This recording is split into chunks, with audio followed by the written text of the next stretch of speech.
Hola, esta es la tercera parte de la clase de estructura de las proteínas para los alumnos de la carrera de Medicina de la Universidad de Buenos Aires, que cursan Química Biológica 2 en la cátedra 1. En el video anterior describimos la estructura de una proteína completamente funcional. Ahora vamos a comparar estructuras proteicas y ver las diferencias que pueden existir sin necesidad de que esas diferencias generen anomalías funcionales. Empecemos con las variaciones de la estructura primaria de una proteína. Hoy las comparaciones de las estructuras primarias de las proteínas son relativamente sencillas debido a la existencia de grandes bases de datos. En esta se vuelca el conocimiento obtenido por muchos investigadores sobre proteínas muy diversas.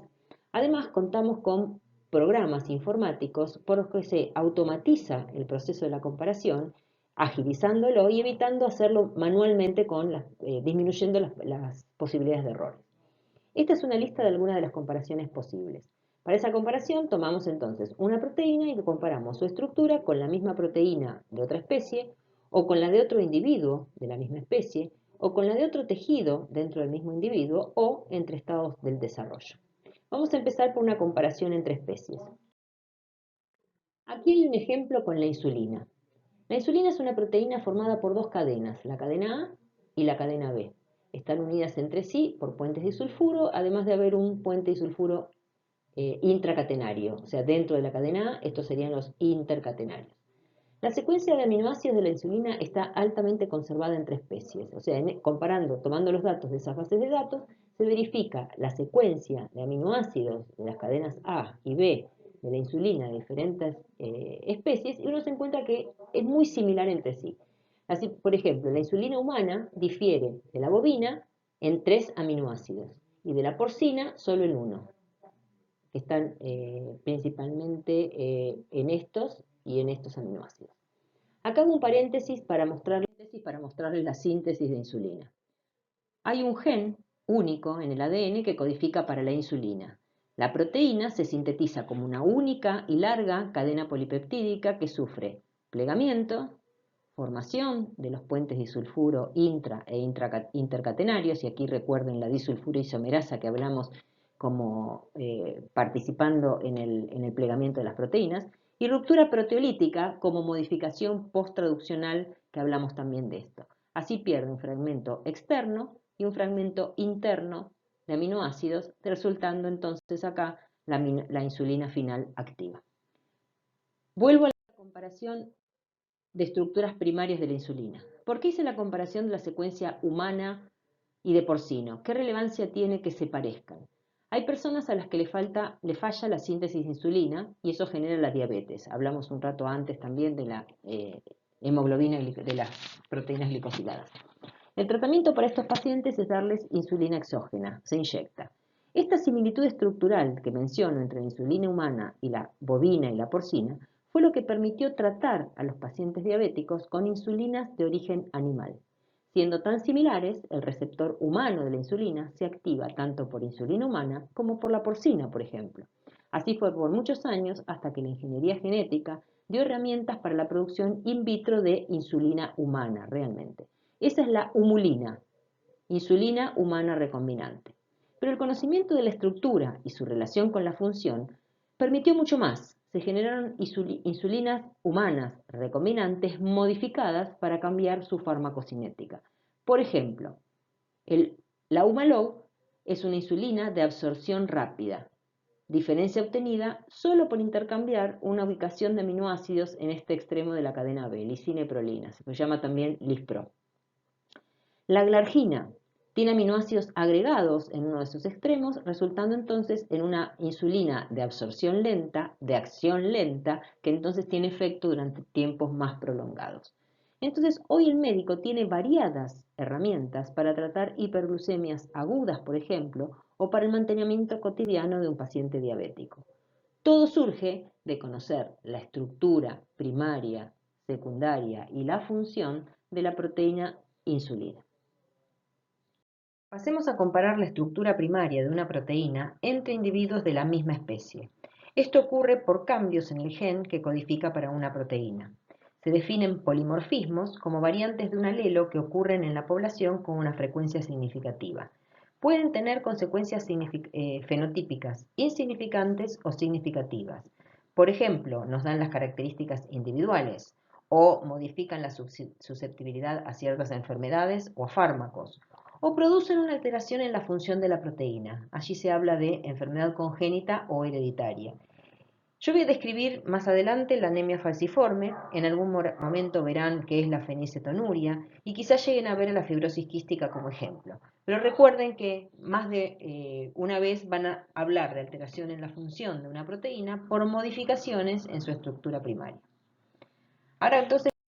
Ahora comparemos la estructura primaria de una proteína entre tejidos de un mismo individuo. Acá se habla de familia de proteínas homólogas, que tienen una estructura y función similar, no necesariamente idéntica, que están relacionadas entre sí por un origen evolutivo común. Ejemplos de esto son la familia derivada de la mioglobina, que sería el gen original, a partir del cual aparecen por duplicación génica hemoglobinas embrionarias, hemoglobinas fetales, la hemoglobina del adulto. Todas forman una única familia. El colágeno forma parte de una familia muy grande de proteínas estructurales.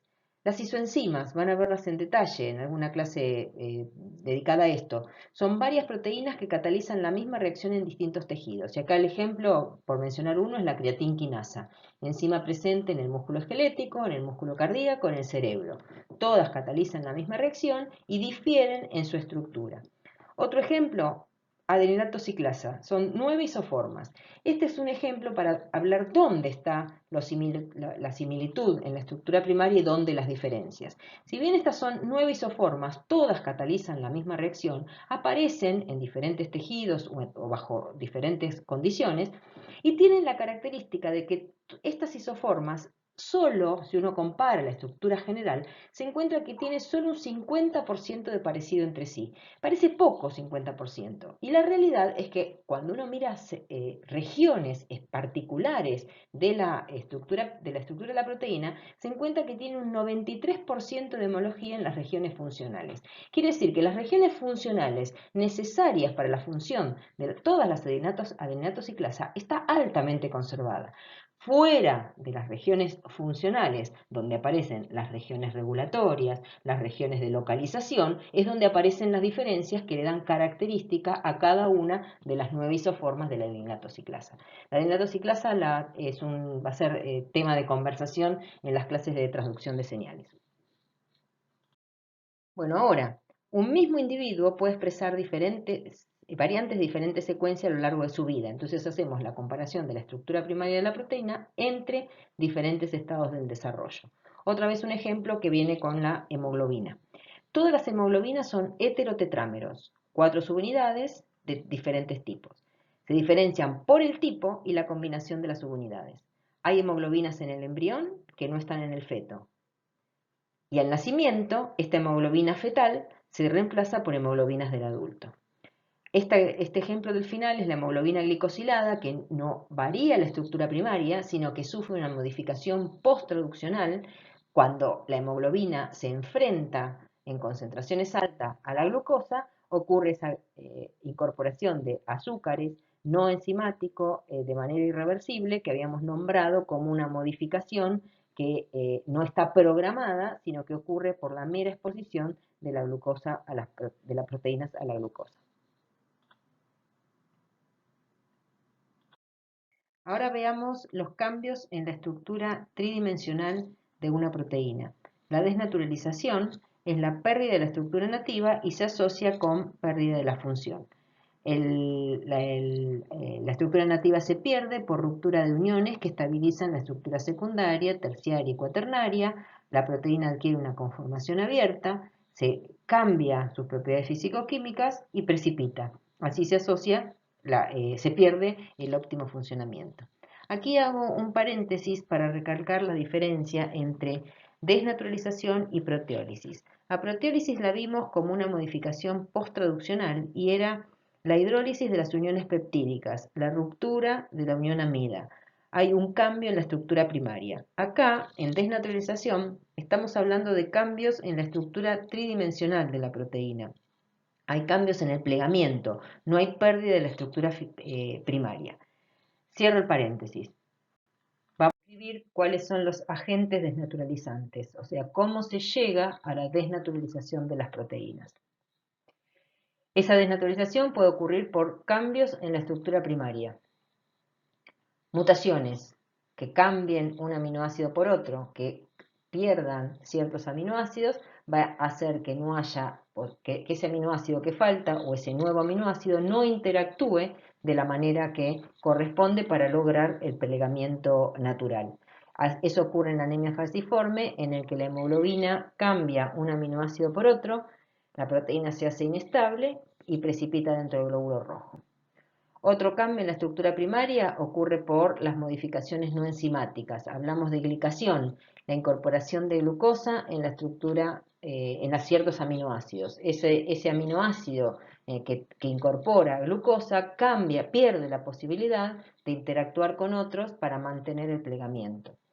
Las variaciones de pH también generan desnaturalización. Y acá tenemos el ejemplo de la digestión de las proteínas de la dieta en el estómago, donde hay un pH ácido, una alta concentración de protones, que rompe uniones puente hidrógeno, altera uniones electrostáticas. Esto genera una pérdida, un desplegamiento de la proteína y precede a la digestión por enzimas proteolíticas. El calor como agente desnaturalizante tiene un signo de pregunta, ya que los humanos somos individuos homotermos, con lo cual regulamos nuestra temperatura y la mantenemos dentro de ciertos, no cambia demasiado. Habrá que tener en cuenta la desnaturalización de proteínas en situaciones extremas como son los quemados o en fiebres altísimas por tiempos prolongados. Otros agentes desnaturalizantes son los compuestos hidrofóbicos. Estos son los ácidos grasos de cadena larga, tienen efecto detergente.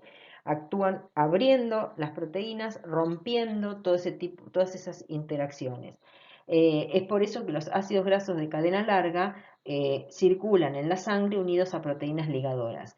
De circular libres, los ácidos grasos generarían un efecto desnaturalizante sobre las proteínas con las que tienen contacto. Entonces, de alguna manera, las proteínas ligadoras secuestran los ácidos grasos de cadena larga, impidiendo ese efecto deleterio. La desnaturalización, esto que acabamos de describir, es un proceso reversible, se ocurre de manera controlada. La proteína en su estado nativo se desnaturaliza, pierde su estructura tridimensional, se despliega.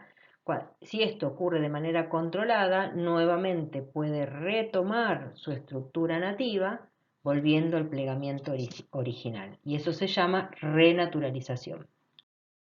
Bueno, vamos a terminar esta parte de la clase mencionando enfermedades con alteraciones del plegamiento de las proteínas. Son las llamadas amiloidosis, enfermedades en las que se acumulan proteínas insolubles en el espacio extracelular. Las proteínas precipitadas son resistentes a la proteólisis y la precipitación ocurre en variados órganos y tejidos. A la proteína precipitada se la llama amiloide y tiene la característica de tener una alta proporción de la estructura secundaria de tipo hoja beta plegada. Ejemplos de amiloidosis son la amiloidosis AL, en la que el amiloide proviene de la cadena liviana de inmunoglobulinas. Otro ejemplo son los priones, enfermedades por priones o encefalopatías espongiformes, de la que hay varios tipos, tanto adquiridas como genéticas. Y la amiloidosis más conocida hoy en día es la enfermedad de Alzheimer. En este caso, el amiloide es el beta-amiloide, se deposita en el sistema nervioso central y es la causa de los trastornos cognitivos asociados a esta enfermedad.